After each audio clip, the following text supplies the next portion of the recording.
모세와 제사장 엘르앗살과 회중의 대표들이 모두 그들을 맞으러 진 밖으로 나갔다. 그러나 모세는 전선에서 막 돌아오는 군 지휘관인 천부장들과 백부장들을 보고 화를 내었다. 모세가 그들을 꾸짖었다. 어쩌자고 여자들을 모두 살려두었소. 이 여자들이야말로 부올에서의 그 사건 때에 발람의 말을 듣고 이스라엘 자손을 깨어 주님을 배신하게 하고 주님의 회중에 연병이 일어나게 한 바로 그 사람들이요. 그러니 이제 아이들 가운데서 남자는 다 죽이시오. 남자와 동침하여 사내를 안 일이 있는 여자도 다 죽이시오. 여자들 가운데서 남자와 동침하지 않아 사내를 안 일이 없는 처녀는 당신들이 차지할 몫으로 살려두시오. 그리고 당신들은 진 밖에서 이래 동안 머물러 있어야 하오. 사흘째 되는 날과 이레째 되는 날에는 사람을 죽인 사람과 시체에 닿은 사람과 당신들만이 아니라 당신들이 사로잡은 포로들도 모두 부정탄 것을 벗는 예식을 올려야 하오. 그뿐만 아니라 모든 옷가지들, 모든 가죽 제품들, 염소털로 짠 모든 것들, 나무로 만든 모든 것들도 부정탄 것을 벗겨야 하오. 제사장 엘르앗살이 전쟁에 나갔다 돌아온 군인들에게 말하였다. 이것은 주님께서 모세에게 명하신 법의 율례이요. 오직 금, 은, 구리, 쇠, 주석, 납 등 불에 타지 않는 것들은 모두 불에 넣었다가 꺼내면 깨끗하게 되지만 정결하게 하는 물로도 깨끗하게 해야 하오. 그러나 불에 타는 물건은 모두 물에 담갔다가 꺼내기만 해도 되오. 당신들이 입고 있는 옷은 이레째 되는 날에 빨아서 깨끗하게 해야 하오. 그렇게 한 다음에야 당신들은 진 안으로 들어올 수 있소. 할렐루야, 참 좋은 아침입니다. 오늘 하루도 하나님의 말씀 안에서 승리하는 우리 모두가 되기를 기도합니다. 오늘 본문은 전쟁에서 돌아온 자들이 미디안 여자들을 살려둔 일로 모세가 그들을 향해 분노하는 장면으로 시작되어집니다.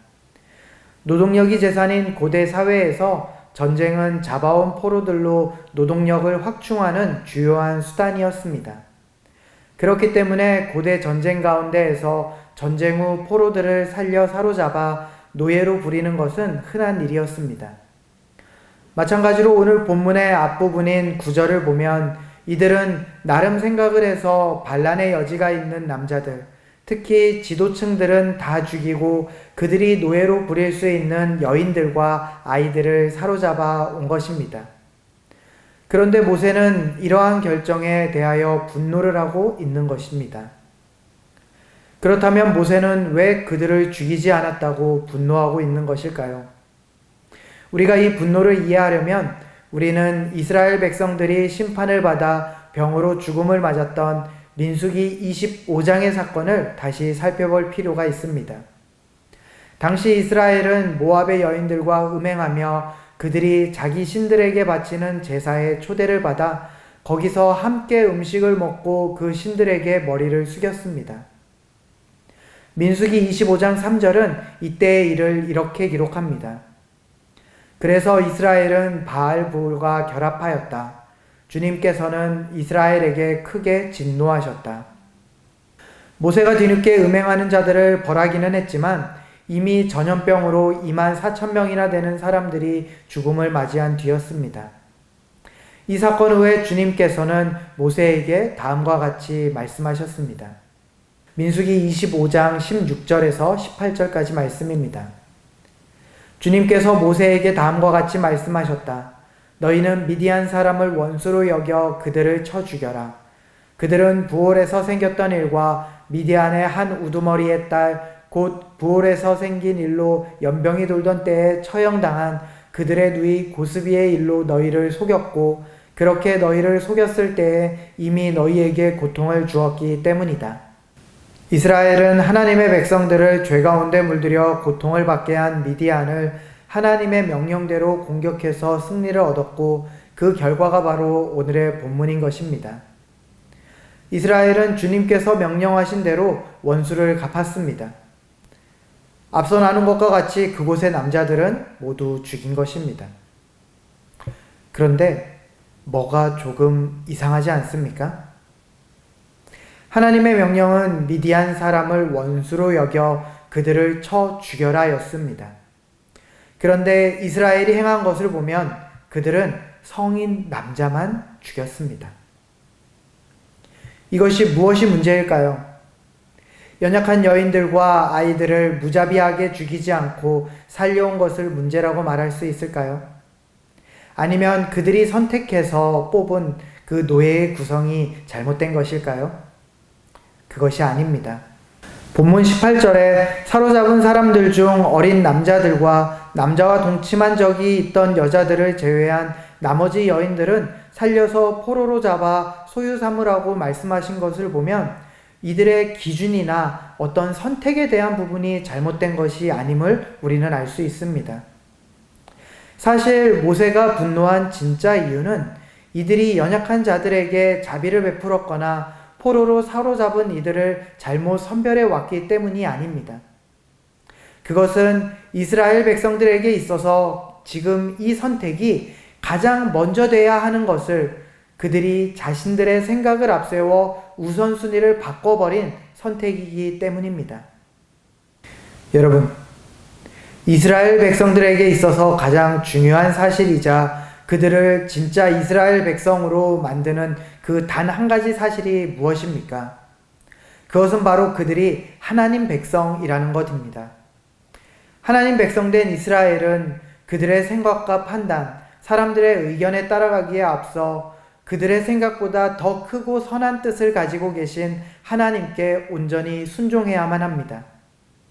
그런데 오늘 이스라엘 백성들은 순종을 하긴 하지만 반쪽짜리 순종에서 멈춰버렸습니다. 물론 그들이 그렇게 결정한 것에는 여러 가지 그들 나름의 이유들이 있을 수는 있겠습니다. 하지만 중요한 것은 그들이 하나님의 뜻에 온전히 순종하지 않았다는 것은 하나님께서 실수할 수 있거나 자신들의 생각보다 작게 생각하시는 하나님이라는 마음이 그들 안에 아주 조금이라도 있었다는 것을 보여주는 증거가 된다는 것입니다. 하나님을 온전히 믿고 따르지 않는다면, 그래서 상황에 따라 하나님의 명령이 아닌 자신의 판단이나 상황이 주는 메시지들을 따른다면 그들은 더 이상 하나님 백성 이스라엘이라고 부를 수 없는 것입니다. 그들이 광야에서 40년 동안 무엇을 배우고 있습니까? 바로 동행하시고 역사하시며 말씀하시는 하나님을 통해서 이스라엘이 하나님을 온전히 믿고 따름으로 그들이 진짜 하나님 백성됨을 배우고 있는 것입니다. 심지어 그들이 지금 막 싸우고 돌아온 전쟁의 승리도 하나님께서 함께 하셨기에 그들은 이길 수 있었습니다. 하지만 승리의 기분에 도취되어서였을까요?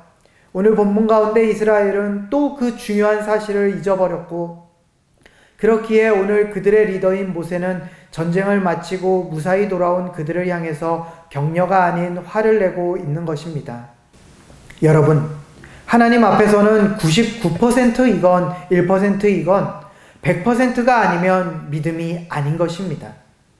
왜입니까?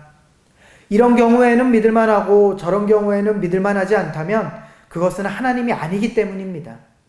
마찬가지로 이런 경우에는 순종해야 되는 하나님이고 저런 경우에는 순종하지 않아도 되는 하나님이라면 그 역시도 정말 하나님이라 말할 수 없는 것입니다.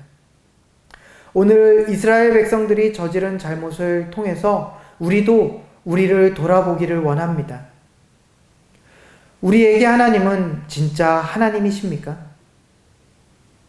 우리의 믿음은, 우리의 순종은 정말 100% 믿음, 100% 순종입니까?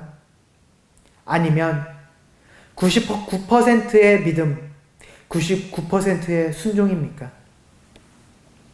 우리가 우리를 돌이켰을 때 만약 우리가 100% 믿음이 아니라면, 우리에게 하나님이 100% 하나님이 아니라면 이 시간 돌이켜서 회개하는 우리가 될 수 있기를 원합니다. 오늘 본문 19절부터 24절까지에서 모세는 전쟁에서 돌아온 이스라엘이 부정한 것들을 어떻게 다루어야 하는가를 말하며 그들이 어떻게 돌이키면 되는지를 보여주고 있습니다. 부정한 그들은 무리와 떨어져 회복의 기간을 보내야 합니다. 그리고 정결 예식을 드려야 하고 그 가운데 그들은 자신들이 걸치고 있던 것들 중 탈 수 있는 것들은 불로 태워서 또 아닌 것들은 물로 씻어서 부정을 탄 것을 정결케 하는 절차를 거쳐야만 합니다. 그리고 나면 그들은 다시 하나님이 함께 하시는 하나님 백성들이 머무는 진영 안으로 들어올 수 있게 되는 것입니다.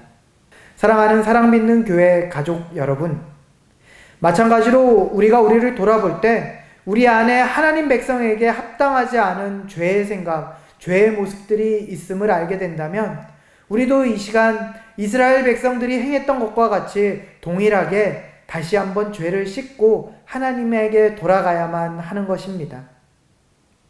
그렇다면 우리는 무엇으로 우리의 죄된 것들을 씻어낼 수 있을까요? 구약 성경의 기록 그대로 물로 씻고 불로 태워야 할까요? 아닙니다. 바로 우리는 우리의 죄를 정결케 하는 예수 그리스도의 보혈로 씻고 성령의 불로 우리의 죄된 것들을 태워야만 하는 것입니다. 사실 이 땅을 살아가며 예수 그리스도가 다시 오시는 그날까지 우리 중 그 누구도 죄로부터 자유한 사람은 없을 것입니다. 그리고 그 가운데 항상 하나님을 100% 온전히 믿으며 걸어간다고 하는 것, 이것은 정말 불가능에 가까울 정도로 어려운 일일 것입니다. 아니, 불가능할 것입니다. 사실 그렇기 때문에 우리는 누구라도 살아가면서 죄의 영향 아래 때로는 낙심하고 의심하고 분노하는 등의 죄로 인해서 흔들림을 마주하게 될 때가 반드시 있습니다. 어쩌면 지금이 또 우리에게 있어서 그런 순간일 수도 있을 것입니다. 하지만 죄 가운데 너무나 나약한 우리가 이렇게 죄가 가득한 세상을 살아감에도 오히려 감사할 수 있는 이유가 무엇입니까? 그것은 바로 우리 중 그 누구라도 예수 그리스도의 십자가 은혜로 죄사함을 받는 데 있어서도 가로막힌 사람이 아무도 없다는 것입니다. 물론 우리가 죄에 대해서 이야기할 때 본질적인 죄인이 하나님 백성 되는 구원과 구원받은 우리의 넘어짐을 구분해야 하기는 하겠지만, 그럼에도 하나님을 모르는 죄인이나 하나님을 알지만 죄 가운데 신음하는 넘어진 하나님의 백성이나 상관없이 십자가가 우리에게 동일하게 주는 은혜는 무엇입니까? 그것은 바로 예수 그리스도의 십자가 은혜로 우리 모두가 주 앞에 온전히 설 수 있게 된다는 것입니다. 디모데전서 2장 4절에서 6절은 다음과 같이 증거합니다. 하나님께서는 모든 사람이 다 구원을 얻고 진리를 알게 되기를 원하십니다. 하나님은 한 분이시요 하나님과 사람 사이의 중보자도 한 분이시니 곧 사람이신 그리스도 예수이십니다. 그분은 모든 사람을 위해서 자기를 대속물로 내주셨습니다. 하나님께서 곧 적절한 때에 그 증거를 주셨습니다.